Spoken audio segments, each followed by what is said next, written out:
Okay, so I got this Rogue one. I've been looking at it for a while, but it was a little pricey, so I waited till it went on sale. They're switching over to another one. This one has a little bit of, so it's an Imperial Blonde Ale. Imperial usually means more malt with clear mind kombucha tea. So kombucha originally was made from tea. They would have leftover tea in Japan and somehow fermented, and they liked it and they just kept it. So now you can pretty much make it out of any juice, pretty much. Has a special type of yeast. Once it gets going, it builds a floating cap, and once it traps it, it just feeds off the sugars and nutrients in there, whatever it can eat, and then it basically gets sour because they're releasing byproduct, I guess, yeah, or waste, you know.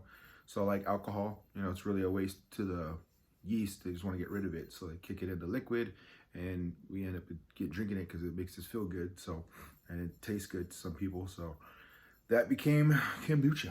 All right, this one has a little bit of both. Let's see what it do. I like the bottles. This one's actually like a 750, so the same size as a bottle of wine or champagne. Because there was another one next to it that was a little smaller, and I was like, what's going on here? But that one had 650, so it's slightly smaller. This is very clear, very light for an Imperial Blonde, but it's cut with the kombucha, so trying to be careful on the fizz. So hard. I'm already kind of getting a little sour smell already. I'm doing horrible at these pours. I really got to practice. So it has that little sweet, sour. Really what it is acidity. So the acidic can be compared to like lemons or vinegar, but it's not vinegary. It has like a little essence of it, but it's not like white vinegar. It's more like white wine, you know, so then it's a little more mellow. But it's even more mellow than that, so don't be too worried. It's very bright. I love that one. All right. Let me get a little more before I go to... Oh, she got the bottle for it. Ooh, it's very interesting. It's almost like a sugared lemon, but I get the blonde. The blonde is technically overpowered because the kombucha's acidity is stronger than that. So having the Imperial Blonde helped it to be present is what I'm getting from it. It's very zest-like, lemon fresh, but then it's sweet, and it's actually pretty subtle. That thought it was a little more intense. So this is actually very enjoyable. It feels very spring or summery to me. Outside on the patio, hanging out, having a good time. And you got 750. So this one has everything on it. 6.9 alcohol. It has 4 IBUs, so it's definitely not too bitter. The SRM to them has stated that it's a number 8. So 8's still a little yellow. After that, it probably gets pretty dark. But it can vary from person to person. So Culture Clash Clear Mind is a blend of brew, Dr. Clear Mind Kombucha Tea, and a Rogue Imperial Blonde Ale.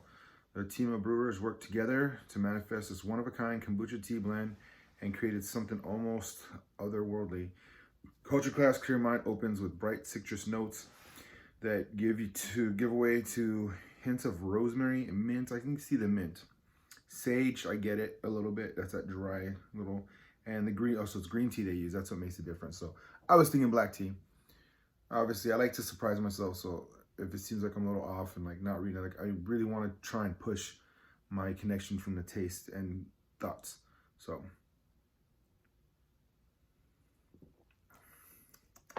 yep, little sagey, little minty.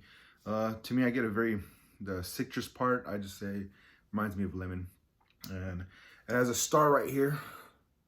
So it tells you where it's at on the maltiness, the sweetness, the tartness, the funk, and the fruity. So very little fruity, a little bit of funk, and I get that one. It's tart. It has a nice balance of tart to sweet. And the sweet dominates, so obviously that's why on that point it gets a little higher.